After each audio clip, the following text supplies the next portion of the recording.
what's the conclusion? What comes out? What's the maskana? What's the nafkamina? What's the difference in all that we've learned about the fact that any Baal Seichel understands that the tachlit, the point, is next world and not this world, and that the neshama, we're blessed with, that it's higher than malachim, doesn't appreciate the things of this world? Where does that? What conclusion does that take us to? So, of course, the Mesilas Yesharim continues and explains. Let's see together. Vinay, achar she'adanu, after we know this, navin miyad, we'll immediately understand chomer ha-mitzvahs, the severity, the importance, like chomer hadavar, asher alenu v'yikar avodah, and how precious the avodah is, asher b'yadenu. Kind of like more a negative perspective and a positive perspective. Negative is a negative word. I don't mean negative, but more like a heavy perspective and an enlightening, inspirational perspective. Right? One understands how much responsibility they have on them. That's on the one hand, that's the gravitas is overwhelming, but it's also enlightening. Right? Wow, and engaged in such a great thing of playing in the World Series. Chomra mitzvahs kinei Elohim tzayim. These things are the planes, are the emtsoyim, are the means, hamivim osana l'shleimas hamiti, to the true shleimas asher b'ladam lo yusag klal. Without it, we won't get it. Lasig means to acquire, to attain something. Lo yusag klal. So now I get it. I think one of the key words here is the word miyad, immediately. Meaning, there are times that one has a principle, an idea, a klal, if you will, and from that klal to this detail or to this action item is a few extra steps, and it's not so simple. Why does A equal B? Well, let me explain to you why. If you really understand A, you get to B. That's not what's going on over here. It's miyad. Navi miyad. We can immediately understand it. It's readily understood. It's a direct correlation. It comes right out, right? Because the next world is so shleimus, is what it's really all about. Connection to the Rosh, what it's really all about. This world is limited connection, and the neshama doesn't feel the air, the oxygen. It's trapped in this world, like we discussed. Besides on Shabbos, and then the next world, it's alive. So, but we're in this world. So what? We're in this world to increase that experience. So now you understand immediately. Well, and how do we do that? It's through the mitzvahs, every single mitzvah. Vulam. However you do it, it's known. Ki eina tachlis magia, the end point, the tachlis, the goal comes about. Elami kibbutz, it's a very important idea here. Mikol kibbutz kolim tzayim, from bringing together like a kibbutz, like kabetz nidchei Yisrael. Kibbutz kolim tzayim, all the means, asher nimtzu, asher b'shu lagia, that are available, that are found, and are usable to get there. And according to so one, it's the kibbutz of all of the means, and according to the strength of these means, and the usage of them, so too will be hatachlas noam comes out from them. Meaning to say that if one wants to get to an end point, it has to be that, well, there are a lot of means to get there. All the means have to be on all the pistons to get there, and I have to do all the things well to get to my ultimate tachlis. I'll give a mashal for this in a minute, but the principle I don't think is a typical principle. This is a wonderful line. Every simple deviation, hefresh katan, shimtzu b'emtsoim, tibachein toldato b'be'eruvadei. It'll be judgeable, valuable, like a b'china, tibachein toladato, its result, with absolute clarity, but gizman atachlis hanolad mikibutz kulam. K'moshe katavdi v'zebor, and that's clear. Meaning to say, let's speak it out outside, that the tachlis comes about from all emtsoim together. All the means together is what gets me to my end post, and any differentiation lacking, which is in one of the emtsoim, will be felt in the end. It means you won't necessarily see it at Shat Maaseh. You won't necessarily notice it in the present, but when you'll get to the end point, you'll see that, hey, there's something lacking. Let's give a mashal from sports and from moon travel, a less traveled mashal in my world. Those who understand sports, and you can understand any sport like this, there are a lot of things you need to win, right? You have to practice a lot. You need a lot of stamina for most sports, right? As you get to the later stages of the game, later stages of the season, fatigue funds, and you need a lot of mental strength, right? A lot of sports is a mental game. Many people fall apart at the end when the pressure's on. You have to be able to use sometimes your left hand. You have to be able to use your right hand, right? You need good muscle tension, muscle tone, stamina. You need a lot of things, right? And each sport has its specific things. Sometimes a team sport, you have to make sure that all members of a team are working well. You could have an outstanding offensive player, but if your defense is weak, it's not going to work. That's a perfect example. So that would be when I say, like, how are we going to win? How are we going to be the most successful team? How are we going to be the one that gets to the Super Bowl, the World Cup, the World Series, whatever sport you're in?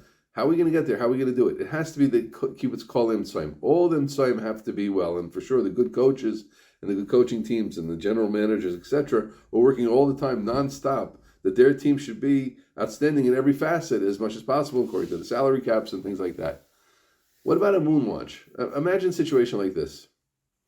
We haven't gotten to the moon for a long time, and I think it shows that it wasn't really such an important endeavor. But it was maybe 50 years ago the last time someone was on the moon. But let's talk about 1968, 69, till 73, 74, 75. And you're an engineer. They were working in Cape Canaveral or in Texas, Houston, wherever you were. And the astronauts are now, they've gone in the big, I think, Saturn rockets. A lot of interesting things about those Saturn rockets, because the Saturn rockets were really, what I understand, were rooted in the V2 rockets of the Germans. And there was, I think this is documented, it's not conspiracy theory stuff.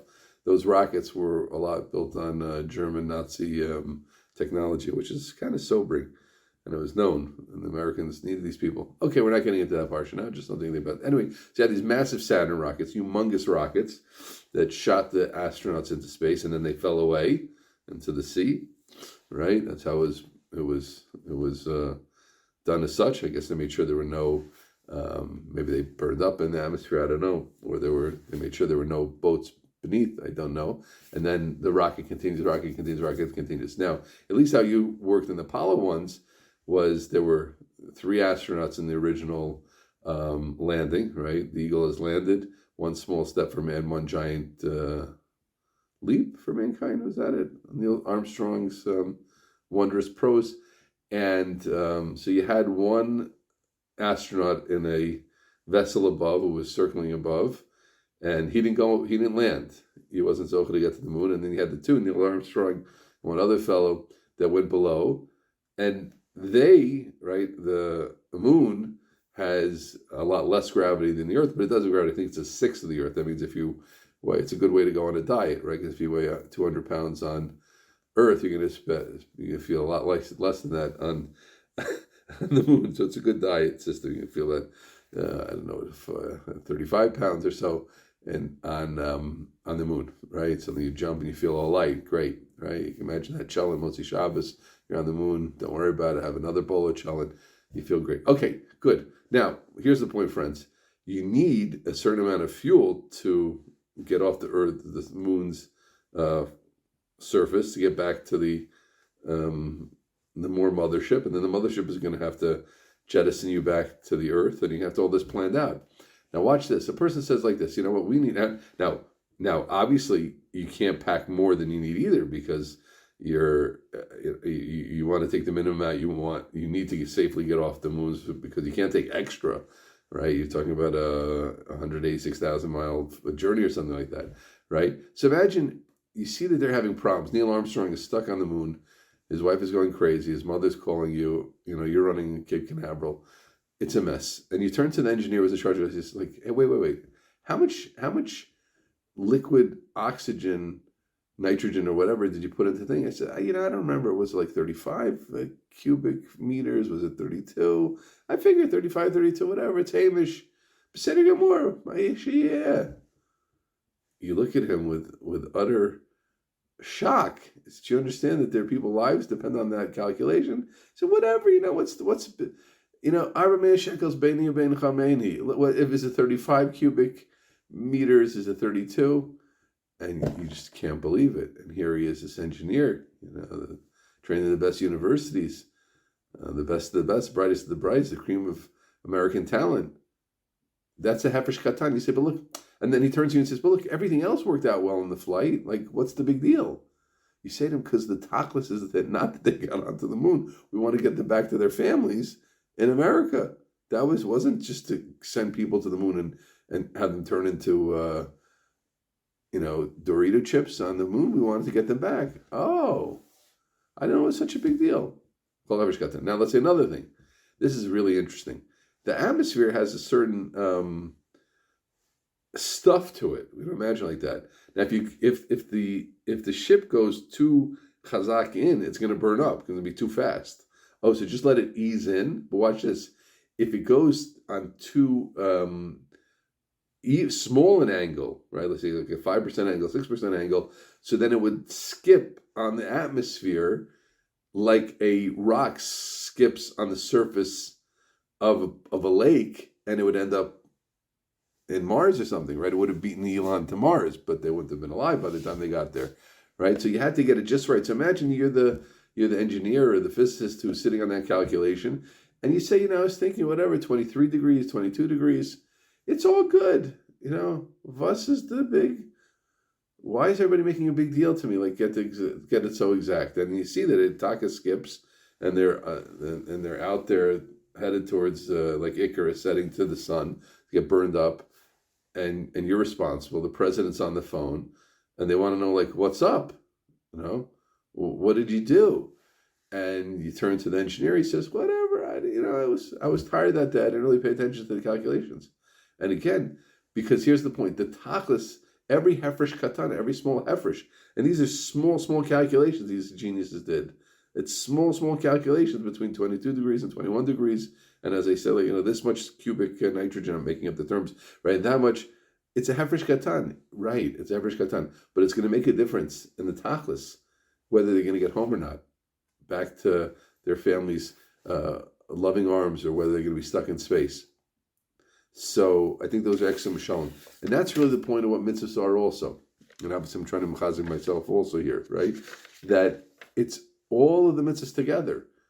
Let's at least talk about the big three things, right? Torah, avodah, gemilas chasadim.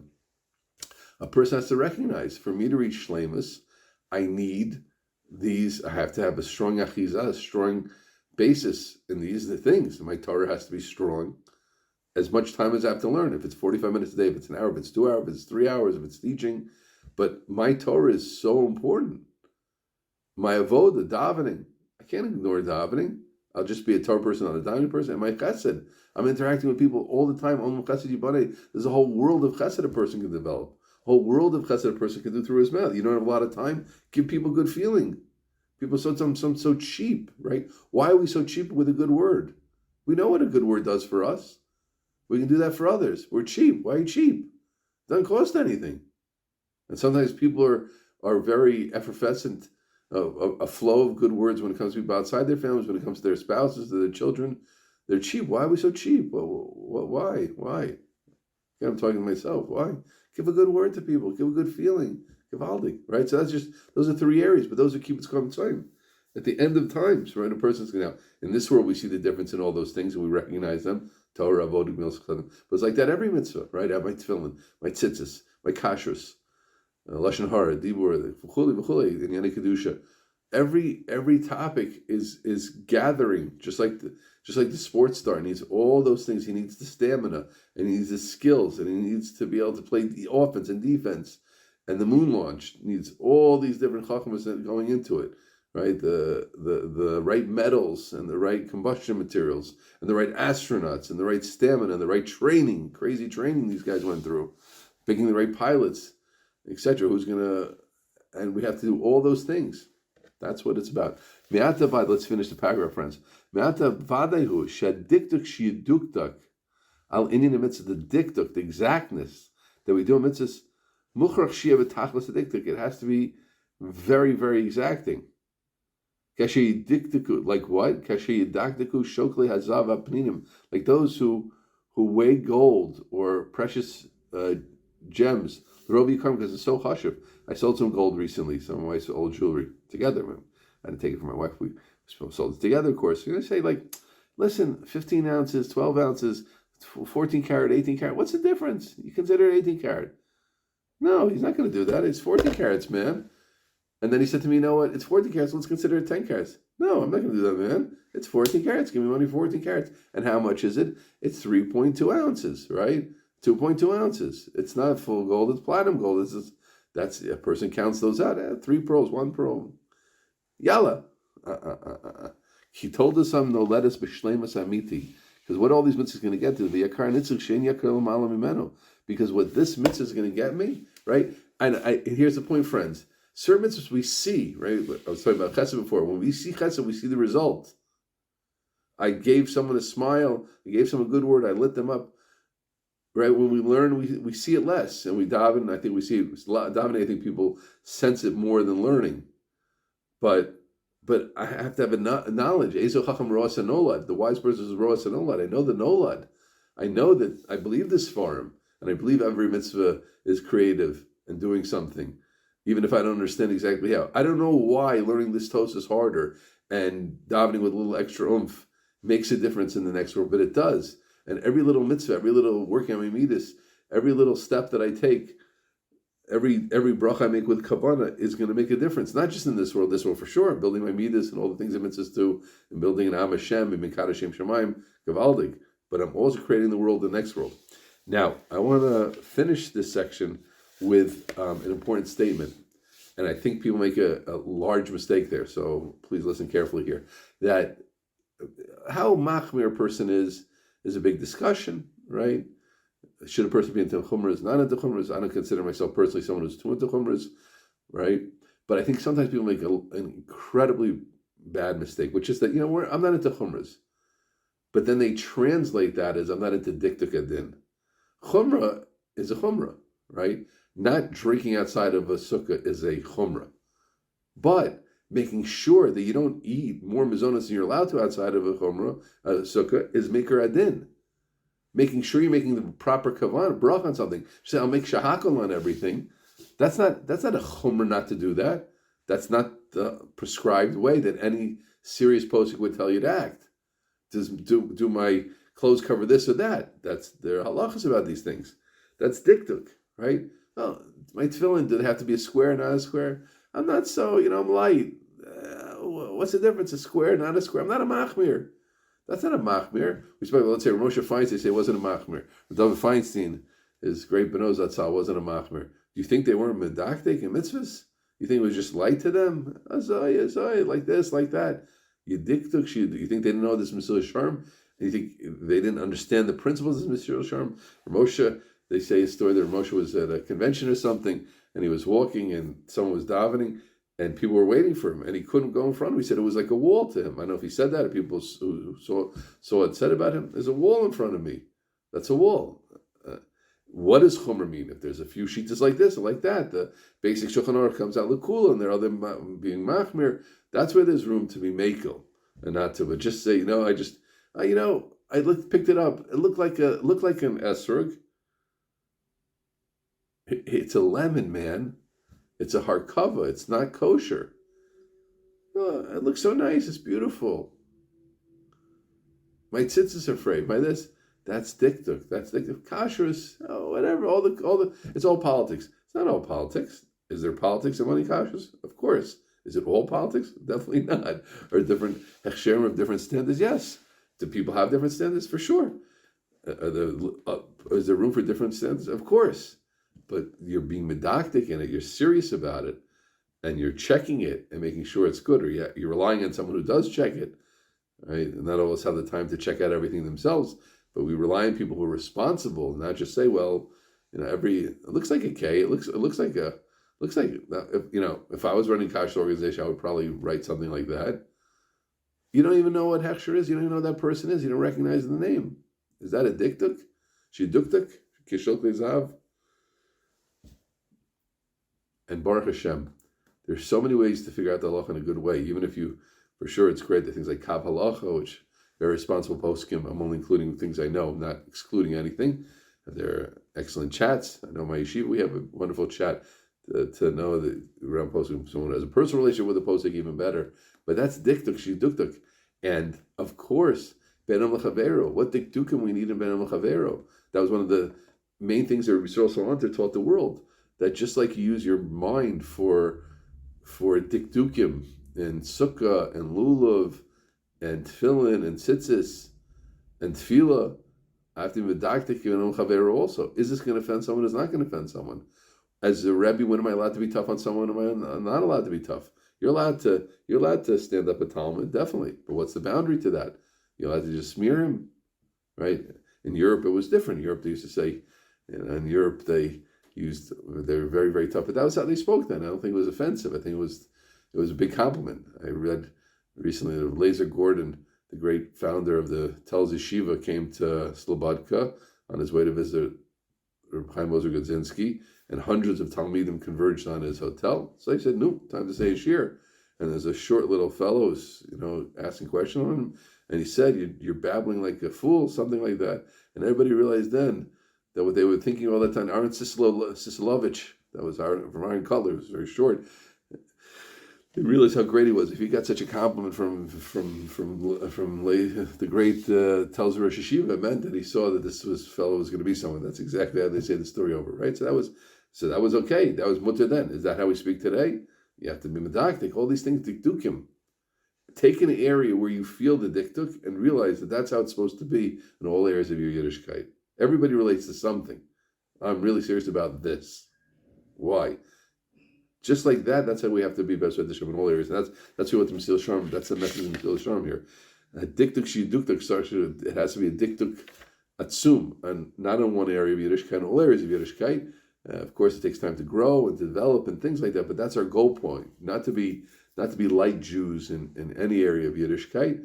We're happy, we're simchadik, we don't have to be machmirim, but they were medaktik, they were specific, that we want to do it right, because not because we're pedantic, because we recognize how important this is and how vital and essential every little mitzvah is for getting us to our ultimate tachlis. B'ezras Hashem, we'll all get there.